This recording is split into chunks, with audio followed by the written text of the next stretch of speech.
And I think we could transition over to Perth, where there was a Lugia on the winning in, and to no surprise, it was Rahul, ended up 11th outside of asymmetrical cut.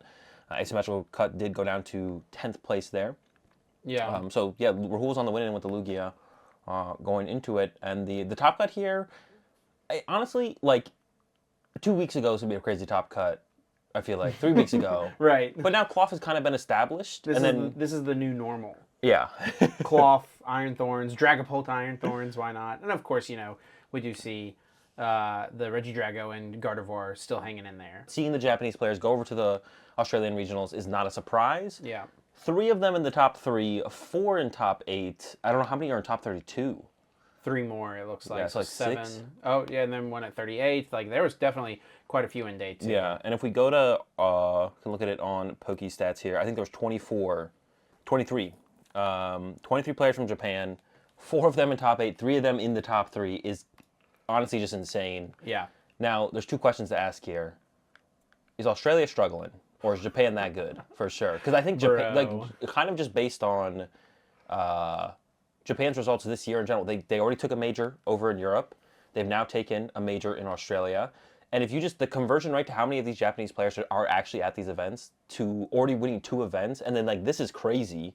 The results here for Japan are crazy. Is Japan potentially maybe actually just better than everyone else, but they just don't go to as many events? Is that like a possibility? It definitely is, right? I mean, I don't think so. I think it's literally just like, I mean, there are good players that live all over the world, and the ones that travel farther away to events from different regions, so like, are the ones who have put the time into the game. And one of the best players last season, Kato, is the one who ended up taking it all down with Gardevoir. Pretty good consistency. I'm sure we'll see him at more tournaments coming up. I actually was curious if some of these Japanese players are kind of making not just the trek over to Australia, but maybe going to Toronto as well this upcoming weekend. They're already leaving Japan. It's pretty wild times we're living in. Yeah. We do see a few Regidragos here. Peter Lowe, Zinzi, and Natalie Miller. How deep was it?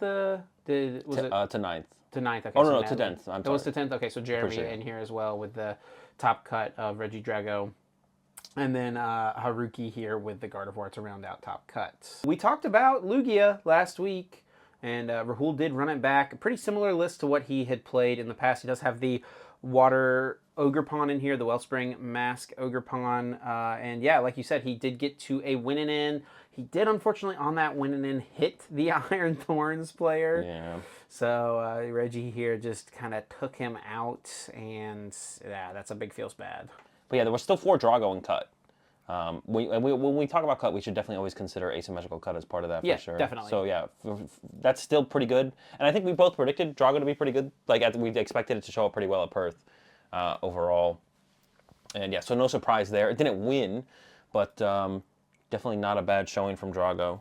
Yeah, so let's recap our predictions from last week, the things that we thought would happen this weekend of tournaments. First one was how many out-of-region players will make cut. Azul said 6, I said 5, and this was across both tournaments. Perth Regionals almost took care of it for you. There was 4 Japanese players in that event, and then when we go down to Bogota, it looks like it was just the 1, is that right? Just Owen making it into cut. So it was 5, actually, total. No, you're close. Jeremy's from Singapore, so we do have 6. But is that not the closest region?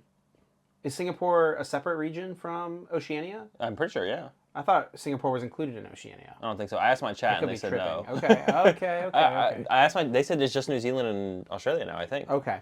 And then the next one was, will Golden go top cut either event? It's kind of in the hot deck. You said it would make cut at both, Azul. I said it would make cut at one of the 2. And we were both wrong. There's no Golden Go in cut at either of these tournaments, despite how successful it had been previously and how strong it seemed like it was in the meta as well. The last prediction was, will the finals be a mirror match? Of course, the last few tournaments we've seen quite a few mirror matches. I think it's 3 events in a row, right? Yeah. We had Regidrago mirror in LAIC. We had the mirror match in Miraidon. The Miraidon mirror match in Sacramento, and then we had the Zard last weekend in Stuttgart, and then this weekend you predicted there to be 1, and it would be Regidrago in Perth. I said no, which was correct. Yeah. But to be fair, probably the safer choice.